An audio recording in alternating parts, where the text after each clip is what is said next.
Hey, how you doing? This is Adam Post, publisher of more than 1,000 comic books and marketing expert covering the Little Mermaid movie. Well, this movie has not been working out so well.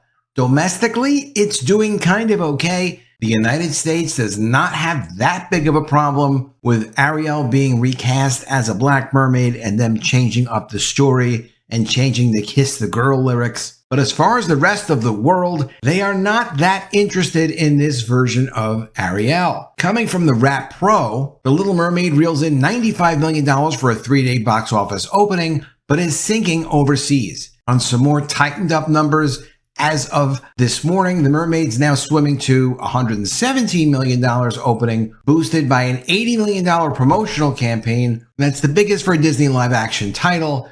The $80 million promotional campaign is interesting because they really got a lot of extra support on this movie. The promotional campaign, estimated to be $80 million in value, this is not their direct spending on advertising or promotion. This is just corporate partners. McDonald's did a special Happy Meal program. HSN and Disney teamed up with Regal to launch a shoppable augmented reality experience. Mattel did something special with doll hair, and those dolls did well. Booking.com did something. Ulta did something with Black Girl sunscreen. Kellogg's did a great promotion for them. Annie's did another promotion for them. Pandora, Carol's daughter. A lot of companies teamed up to support Disney and help them with this project. And of course, they're all built into the social justice agenda of, hey, it's really important for us to be inclusive by being exclusive and swapping races and all that for all these characters and putting them out. She's a lovely girl. She's got a great voice. It's too bad that they couldn't just make a different mermaid movie and let her be her own character. There's nothing wrong with having a Black Mermaid. That's fine. But there is something wrong with replacing a character that was a different race, that was established for 30 years with multiple generations of people, literally hundreds of millions of people throughout the world that knew what this character was, who they looked like, and what their story was. And for their purposes of representation, they had to go and change it. The US market may accept it to a degree. The numbers in the US are not all that great. They're okay. But this is a movie they spent $250 million on making, plus promotional expenses. They're not going to break even theatrically with this. They may do something with a streaming service where they use their streaming service to pay them a licensing fee. And then ultimately through multiple sales and multiple outlets, they're able to break even and recoup their money. But this is not going to be profitable for them, particularly not internationally. And it now causes their partners to question, well, can you make movies over there, Disney? Like, can you put things out that are actually successful? They did the Buzz Lightyear movie, and that movie is being removed from their streaming service. Why is it being removed? It's being removed because people aren't that interested in it. It didn't do well theatrically. They already got paid from their distribution division some big licensing fee, like $80 to $90 million, which they then counted against the losses and profits of that individual movie. But now because they take it off the streaming service, they can declare it as an expense. It's an accounting trick. Warner Bros. Discovery did a lot of these accounting tricks. Now it's their turn to do it. So can they play with the numbers and get this to sort of break even in some way? Sure, they probably will. Maybe they'll even make a little bit of a profit, some kind of small profit. But from the direct with Little Mermaid 2 remake stars revealing their sequel hopes, they're not going to have a sequel.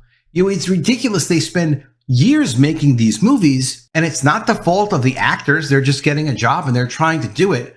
But when it's ill-conceived from the beginning, of course the results are not going to work out properly. Just because you want to change a brand and you want to be inclusive or have excessive amounts of representation and swap out all these races for all those races, it doesn't mean it's actually going to work. You can't just switch around genders of characters because you feel like it, or remove characters like they're doing in Marvel and the Star Wars brands and think that just because you want it to work, it's going to work.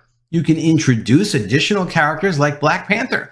Black Panther was part of the Marvel Universe, always was. There was really no problem with introducing Black Panther as a single character within the Marvel Universe. It only became a problem when they decided they wanted to focus on the character's skin color and how important that was. And the representation part of it became bigger than the Marvel Universe story. And then, of course, when it came time for the sequel, they didn't even have a sequel to the actual character. A complete disaster, terribly handled by Disney. Coming from the Wrap, for the second straight weekend, the #1 film at the box office is getting very mixed results. Disney's remake of The Little Mermaid is a domestic hit with an estimated $95.5 million in 3 days, $117.5 million for 4 days through Memorial Day weekend, opening from 4,230 theaters, but it's only finding success in part of the world as it's struggling in several key international markets. It's dead internationally. It's just such a shame. So the numbers are 117 million domestic, 68 million international. That's not what they needed this movie to do. From Daily Mail, Disney's mocked for a woke-a-thon, $250 million Little Mermaid live-action reboot with drag queen Ursula, King Triton the environmentalist, mixed-race mermen, and affirmative consent slipped into the prince's love song for Kiss the Girl. They couldn't just do that special song with that special moment because it doesn't serve the social justice agenda. Disney is under fire for wokery slipped into its live-action remake of The Little Mermaid. Critics and audiences have given the reboot of the 1989 animated classic average and unfavorable reviews on rating site Metacritic. Some bash the makers' efforts to update the film to contemporary social norms. Naysayers have focused on tweaks to the plot and lyrics that play around with sex, ethnicity, and cultural values to make the 125-minute remake fit with Disney's progressive politics. Scuttle, the male seagull in the original, has become a female gannet. Halle Bailey delivers a show-stopping performance as Ariel, but critics question the decision to switch to a mixed-race family of mermaids and mermen. In the new version, King Triton, played by Javier Bardem, has developed environmental leanings, complaining that humans are polluting the oceans and ravaging his undersea kingdom of Atlantica. Melissa McCarthy, who plays the villainous sea witch Ursula in the remake, has said her performance was influenced by drag queens, cross-dressing male comics who have become a lightning rod for America's culture wars. The original Ursula was also considered to be modeled on Divine, a famous drag queen from back in the day. Tweaks to the original lyrics are also raising eyebrows. In the song Kiss the Girl, sung by Sebastian the Crab, in which Prince Eric smooches Ariel, it's been rewritten so the royal secures affirmative consent before puckering up his lips. In the 1989 version, the Crab sang Possible She Wants You To, There Is One Way to Ask Her, It Don't Take a Word, Not a Single Word, Go On and Kiss the Girl. In the 2023 version, however, it's been updated for the Me Too era. Possible She Wants You To, Use Your Words Boy and Ask Her, runs the new version. That is an abomination, and I will take this point to tell you now. If you're in a situation where you're having a moment with someone special, and you're the man, kiss the girl. Don't regret it. Don't be weak. Go for it. Fans are split on the changes. Some say it's a reasonable update to fit shifting attitudes. Others say it's unnecessary. And people like me say it's horrific. Some conservative viewers have said the final product is cringeworthy and unwatchable. Still, right-of-center movie critic Christian Toto of the Hollywood and Toto website said it was not the full-on woke-a-thon some had feared. Well, let me know what you think of this in the comments below. Did you expect this disaster was going to happen? Have you seen this, by the way? I covered this back in September of 2022. Someone went ahead and with an AI program changed Ariel from a black character into a white character. And then they said they're going to do the same thing again when the movie is complete and they have a full high-quality digital copy. They said they could do it in 24 hours.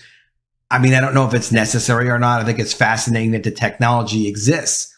Let me know what you think in the comments below. Would you like to compare the two versions and see which one you like better? I mean, obviously, it's easier to accept an Ariel that looks like the Ariel that matches the one that we've been seeing for 30 years. Disney has been merchandising it for 30 years. Disney on Disney Plus right now, today, at the moment, on the Disney Plus website, has the original Disney The Little Mermaid. This is the character you're used to seeing. So if you're going to introduce a new character, that's fine, but it's much harder to do. And if you're going to do it, you have to make sure it works. So let me know what you think in the comments below. Always love to see your comments. Really appreciate you giving me your ideas. Please be sure you're also subscribed to the channel. Click the bell for notifications, and I'll see you again soon with another video. And if I don't see you, I will miss you.